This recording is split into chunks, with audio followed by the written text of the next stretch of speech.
It's the most unjust tax for Pennsylvanians that I can think of, because you're essentially paying a tax in the transaction of purchasing your property, and then you endlessly rent it from the government. It's the most regressive tax we have.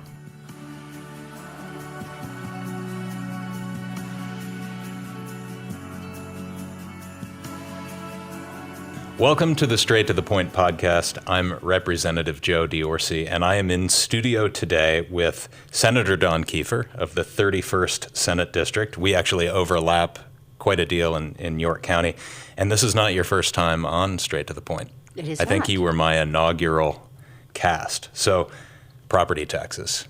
Yes. I've been in office for 3 years. It's by far the top issue that I hear from my constituents, and it's an acute problem in York County. So we're going to talk today about Senate Bill 962, which you've introduced. And there is a House version, House Bill 1649, which is carried by Representative Fink. But paint a broad brush here at the beginning. What was the genesis of this effort? Sure. So there's been many property tax initiatives over the year. When I started in the House, right, this is the number one issue I heard at the doors. It's what I heard in my office. Now, it's not what I ran on, but I mean, overwhelmingly, that is the number one issue.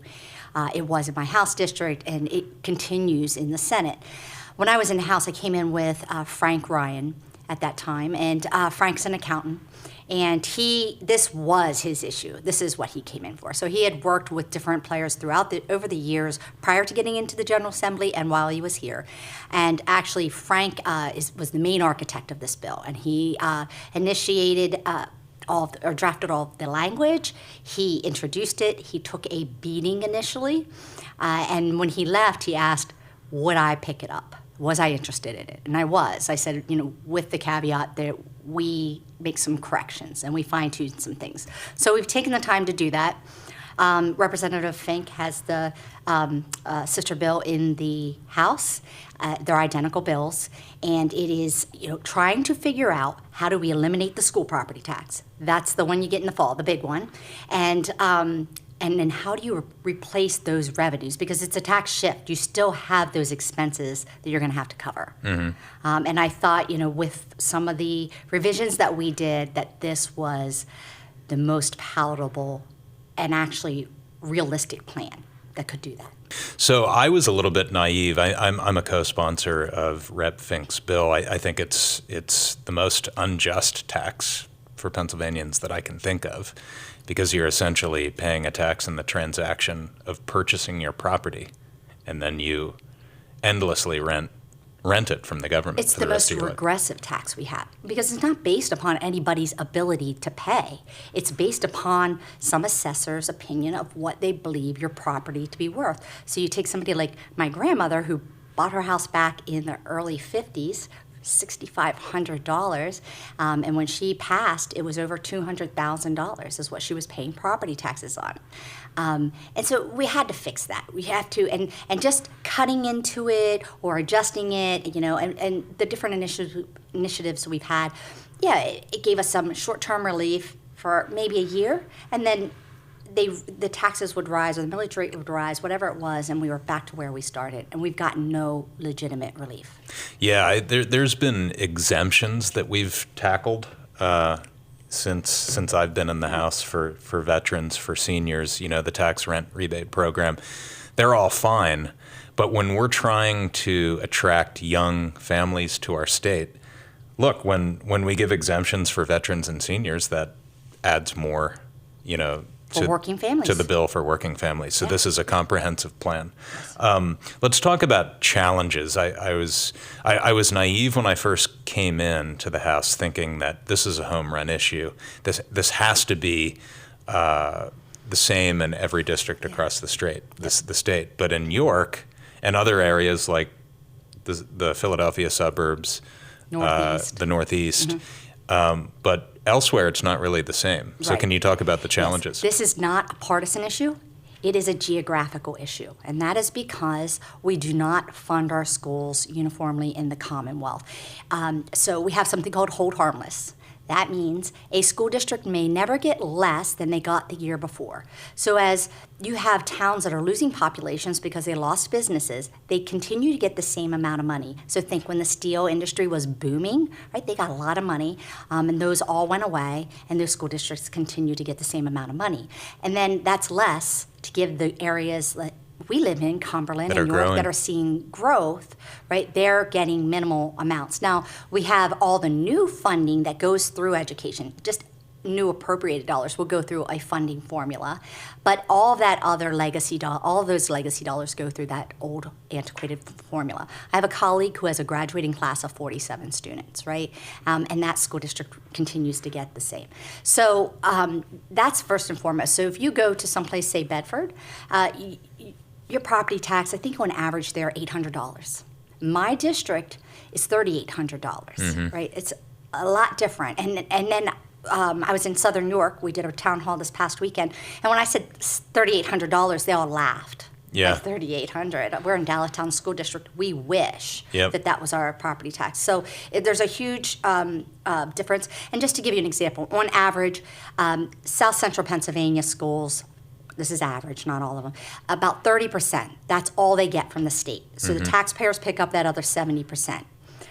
You go to Bedford, and you're around 80% that the state gives. So the taxpayers only have to pick up 20%. Yeah. And that's the issue that we're dealing with And it's here. harder to move legislation. It's harder to get buy-in from a Right. Bedford rep where it's not the number one issue that they hear about. Absolutely. Yeah. So that's been the challenge of this. So when we came up with the plan, we understand this isn't something that's getting passed this session, probably not next session.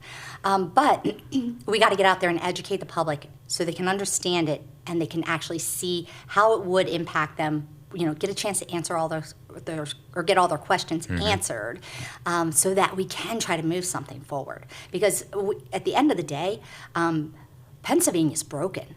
We just got an IFO report on our demographics. The number one growing population is the 65 plus. It's Yep. all retirees. We're a destination state for retirees. Retirees are great, but you can't drive an economy on retirees. Yep. And meanwhile, we're losing all of our working talents. And what can we do to keep our young talent, all of our workers here to help drive our economy? And this is potentially a remedy for that. So you've been traveling the state doing these town halls. In fact, we have one in my district in Emmetsville on April 30th at the Alert Fire Company from 5 to 7. Looking forward to that. So tell me about really the nuts and bolts of this bill. Okay. Because the common questions that I've got are, how would it affect me? What do we do about the revenue windfall? And how do we fund our schools? Right. So walk me through this tax shift, and if you can answer some of those questions. Sure. Okay, so first of all, the local share statewide for education is $17.5 billion. So that's what we're looking to replace. And we're able to do that through an increase of the income tax, increase of the sales tax. And the only thing that we would broaden on the sales tax would be we would extend it to clothing, candy, and gum. Okay. The clothing, candy, and gum would be 2%. So it wouldn't be 8%. It would just be 2 on that. Okay. So and what are the increments of the sales? 1.88 increase for the income tax and a 2% increase on the sales tax. The sales tax would be collected at the county level would be, and then they would drive it out per pupil. Okay. The income tax would be at the school district level, and they would drive it out again, into their budget. So that's been an issue in the past with other bills, is that they didn't trust the state to collect all of those dollars. They don't get their fair share now, and they didn't trust Harrisburg to collect all of it. So trying to address those two issues was have those additional dollars collected there. Now, the other thing that it does, so while it increases 1.88% on your income tax, it applies to all income. So now your pensions, your retirements, your withdrawals on those. So the dollars, the earnings of those plans. So whatever you haven't already paid taxes on, okay? So in Pennsylvania, we pay on the front end, and then we don't tax anything on the pensions on the back end. most other states, I think there's only 2 other states that do it that way. Most other states are, you don't pay in the front, you pay it all in the back. So we are a destination state for retirees because of that. So us being close to that Maryland line, we get a lot of Maryland retirees because they lived in Maryland, didn't pay on the front end, moved to Pennsylvania, and don't pay on the back end. So trying to negate that. And then it doesn't tax, but that 1.88 or the income in general would not extend to Social Security. It would not extend to if you haven't paid into Social Security. So there's some civil service, state police, railroad teachers before, I think it was 1990, who retired, didn't pay into Social Security. So their pension is their Social Security. That's not taxed. And military is not taxed. Roth IRAs are not taxed because you've already paid the tax on the front end of those, so those wouldn't be taxed either. So as you withdraw now, you would pay tax on whatever the earnings are. Now, there's also a discount that you get because we paid on the front end. Most of your accountants or whoever your pension program managers are, they can give you what that figure is that you've already paid on. If not, we give you a flat 15% deduction of whatever that year's earnings are, and that's you're taxed 15% less of whatever those earnings are. So that's the big, everybody, whoa, wait a minute, you don't get to touch my pension. Yeah. Right? But understand, most of them are using their pension to pay their property taxes. Yeah. Right? And you get to keep your house. Right? It's not on the chopping block now because you didn't pay your school taxes. So there is a trade-off. Now, and I tell everybody before you go up in arms, I used my parents as a litmus initially, and they were pretty hostile initially. Go to our website. It's noprop.tax. And there is a calculator there, and you can put in your numbers, and it will tell you how you will make out on this under this plan, if you'll pay more or if you'll pay less. If it does come out that you'll pay more, it will tell you how many years until you break even, because it's that calculator is based upon today's tax rates, and our school taxes go up year over year. They're going up in most school districts every single year because they are told by their association, if you don't increase property taxes to the maximum amount allowable by law before having to go to a referendum, you are losing money. And so they're all, that they all get into that mode. Okay, raise them, raise them, raise them. Yeah. So the property tax calculator that you mentioned is also on my website. You can find it in the tabs in the upper menu. I can see the need, because we just went over a lot of details, I can see the need for this tour that you're doing. So I'm happy that you, Wendy, and Frank are coming to my district on April 30th. 5 to 7 at Alert Fire Company. Any parting words about this bill? So once you go to the website and you can get additional information too, because I know I gave a lot of information here. If you have questions, reach out to us because I'm happy to work through some of those questions. This also, another issue that people have brought during these town halls or concern is that, well, what's going to stop a school district from just spending anyway? So under this, it drives out the way the dollars are driven out.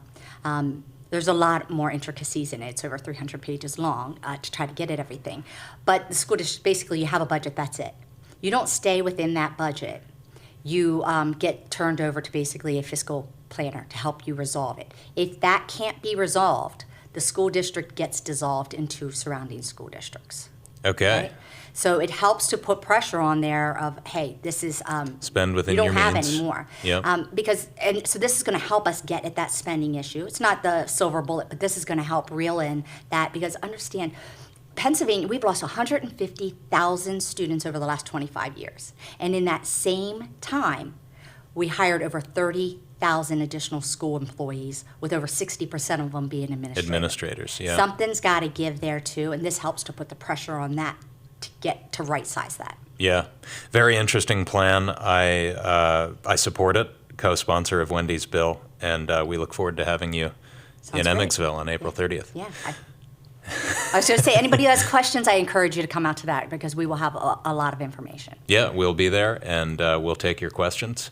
And this is the Straight to the Point podcast. Thanks again, Dawn, for joining me. She represents the 31st Senate District in York County and sections of Cumberland. Yes. So thanks for tuning in, folks. This has been Straight to the Point. Visit repjod.com/mypodcasts.